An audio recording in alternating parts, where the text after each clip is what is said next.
Hello ವೀಕ್ಷಕರೇ, ಮಮತಾ ಫುಡೀಸ್ಗೆ ಸ್ವಾಗತ ಸುಸ್ವಾಗತ. ಇವತ್ತು ನಾವು ಮಸಾಲೆ ದೋಸೆ ಮಾಡೋದು ಹೆಂಗೆ ಅಂತ ಹೇಳ್ಬಿಟ್ಟು ನೋಡೋಣ. ಇದು ಪಕ್ಕ ಕರ್ನಾಟಕ ಸ್ಟೈಲ್ ಮಸಾಲ ದೋಸೆ. ಇದು ತುಂಬ ಈಸಿಯಾಗಿ ಟೇಸ್ಟಿಯಾಗಿರುತ್ತೆ, ಕ್ರಿಸ್ಪಿಯಾಗಿರುತ್ತೆ. ನಾವು ಇನ್ಮೇಲೆ ಮಸಾಲ ದೋಸೆ ತಿನ್ನಬೇಕಂದ್ರೆ ಹೋಟೆಲ್ಗೆ ಹೋಗೋದು ಬೇಡ, ನಾವು ಮನೆಯಲ್ಲೇ ರೆಡಿ ಮಾಡಿಕೊಂಡು ಒಂದು ದೋಸೆ ಎಕ್ಸ್ಟ್ರಾ ತಿನ್ನೋ ಥರ ಮಾಡ್ಕೊಂಡು ತಿನ್ನೋಣ.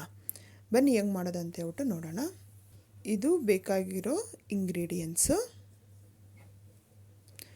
ಅಕ್ಕಿನ 1 kg ಅಕ್ಕಿನ ತೊಗೊಂಡಿದ್ದೀನಿ ನಾನು. 1 kg ಅಕ್ಕಿಗೆ 1/4 kg ಉದ್ದಿನ ಕಾಳು ತೊಗೊಂಡಿದ್ದೀನಿ ನಾನು.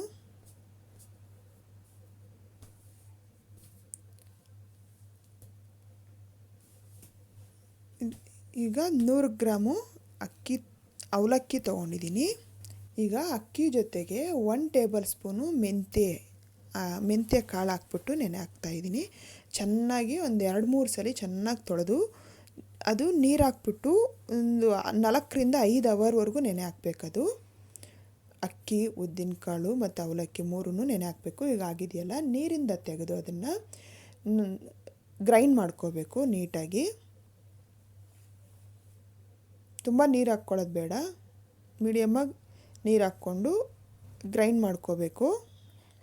ಅಕ್ಕಿ, ಉದ್ದಿನ ಕಾಳು ಮತ್ತು ಅವಲಕ್ಕಿ 3 ನೋಡಿ ರುಬ್ಬಿ ಈ ಥರ ಮಿಕ್ಸ್ ಮಾಡ್ಕೊತಾ ಇದ್ದೀನಿ. ಈಗ ಇದನ್ನು 8 ಅವರ್ ನೆನೆಯಾಗಿ ಬಿಡಬೇಕಂದ್ರೆ ರಾತ್ರಿ ಎಲ್ಲ ನೆನೆಯಾಗಿ ಬಿಟ್ಟರೆ ಅದು ಹಂಗೆ ಬಿಟ್ಬಿಟ್ರೆ ನೆನೆಯುತ್ತೆ. ಈಗ ಅದು ಡಬ್ಬಲ್ ಆಗುತ್ತೆ ಉಕ್ಕಿ. ಈಗ ನೋಡಿ ಆಗಿದೆಯಲ್ಲ, ಉಬ್ಬಿದೆ ನೋಡಿ. ಈಗ ಇದಕ್ಕೆ 1 ಟೇಬಲ್ ಸ್ಪೂನು ಮೈದಾ, 1 ಟೇಬಲ್ ಸ್ಪೂನು ಚಿರೋಟಿ ರವೆ, ಬಾಂಬೆ ರವೆ ಅಂತೀವಲ್ವ ಅದು, ಮತ್ತು 1 ಟೀ ಸ್ಪೂನು ಸಕ್ಕರೆ, ಮತ್ತು ಉಪ್ಪು ನಾವು ನೋಡ್ಕೊಂಡು ಹಾಕ್ಕೋಬೇಕು. ಹಾಕಿ ಎಲ್ಲ ಚೆನ್ನಾಗಿ ಮಿಕ್ಸ್ ಮಾಡ್ಕೋಬೇಕು. ಎಲ್ಲ ಚೆನ್ನಾಗಿ ಮಿಕ್ಸ್ ಆಗಬೇಕೆಲ್ಲನೂ. ಈ ಥರ ಮಾಡೋದ್ರಿಂದ ದೋಸೆ ಕ್ರಿಸ್ಪಿಯಾಗಿ ಗೋಲ್ಡನ್ ಬ್ರೌನ್ ಆಗಿ ಬರುತ್ತೆ ನೋಡಿ. ಈ ಥರ ಹಿಟ್ಟು ತುಂಬ ತೆಳ್ಳಕ್ಕಿರಬಾರ್ದು, ಈ ಥರ ಇರಬೇಕು, ಗಟ್ಟಿಗಿರಬೇಕು ನೋಡಿ. ಈಗ ಇದನ್ನು ಒಂದು 10 ನಿಮಿಷ ನಾವು ಸೈಡ್ಗೆ ಇಟ್ಬಿಡಬೇಕು.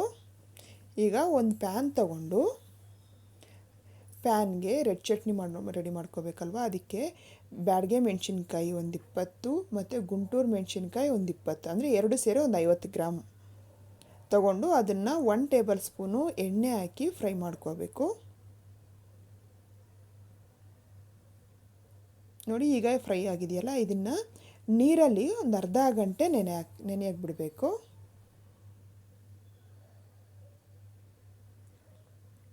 ನೋಡಿ. ಈಗ ಅದೆಲ್ಲ ಚೆನ್ನಾಗಿ ನೀರಲ್ಲಿ ನೆಂದಾದಮೇಲೆ ನೋಡಿ, ಈಗ ಆಗಿದೆಯಲ್ಲ ಅರ್ಧ ಗಂಟೆ. ನಾನು ಅದನ್ನು ನೀರಿಂದ ತೆಗೆದು ಜಾರ್ಗೆ ತೊಗೊತಾ ಇದ್ದೀನಿ, ಗ್ರೈಂಡ್ ಮಾಡಬೇಕು ಅಂತ ಹೇಳ್ಬಿಟ್ಟು ಮಿಕ್ಸಿ ಜಾರ್ಗೆ. ಈಗ ಇದಕ್ಕೆ 1 ಟೇಬಲ್ ಸ್ಪೂನು ಜೀರಿಗೆ, 1 ಇಂಚಷ್ಟು ಹುಣಸೆ ಹಣ್ಣು, ಬೆಳ್ಳುಳ್ಳಿ ಒಂದು ಸ್ವಲ್ಪ, ಕಟ್ ಮಾಡಿರೋಂಥ ಈರುಳ್ಳಿನ 1 ತೊಗೊಂಡಿದ್ದೀನಿ,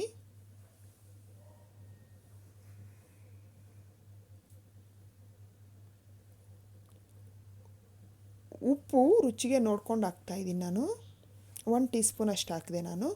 ಮತ್ತು ಹುರಿಗಡಲೆ 1 ಟೇಬಲ್ ಸ್ಪೂನ್ ಅಷ್ಟು ಹಾಕಿ ಚೆನ್ನಾಗಿ ನಾವು ಗ್ರೈಂಡ್ ಮಾಡ್ಕೋಬೇಕು ನೋಡಿ. ಈ ಥರ ತುಂಬ ನೈಸ್ ಏನು ಬೇಡ, ಸ್ವಲ್ಪ ತರಿ ಇದ್ರೂ ಓಕೆ ಆಗುತ್ತೆ ಇದು ನೋಡಿ. ಈಗ ಆಗಿದೆ, ಒಂದು ಸೈಡ್ಗೆ ಇಟ್ಕೊಂಡು ಒಂದು ತಾವ ತೊಗೊಂಡು, ತಾವ ಬಿಸಿ ಆದಮೇಲೆ ನಾವು ದೋಸೆ ಹಿಟ್ಟು ರೆಡಿ ಮಾಡ್ಕೊಂಡಿದ್ದೀವಲ್ಲ ಅದನ್ನು ಹಾಕಿ ತೆಳ್ಳಕ್ಕೆ ಎಲ್ಲ ಕಡೆನೂ ಸ್ಪ್ರೆಡ್ ಮಾಡ್ಕೋಬೇಕೀಗ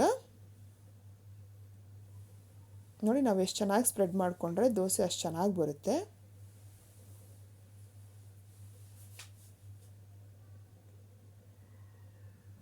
ನೋಡಿ. ಈಗ ಅದು ಹೀಟ್ ಆಗ್ತಾ ಇದೆಯಲ್ಲ, ಈಗ ಅದಕ್ಕೆ ರೆಡ್ ಚಟ್ನಿ ನಾವು ರೆಡಿ ಮಾಡ್ಕೊಂಡಿದ್ದೀವಲ್ವ, ರೆಡ್ ಚಟ್ನಿನ 1 ಟೇಬಲ್ ಸ್ಪೂನ್ ಅಷ್ಟು ಹಾಕಿ ಎಲ್ಲನೂ ನೀಟಾಗಿ ಸ್ಪ್ರೆಡ್ ಮಾಡ್ಕೋಬೇಕು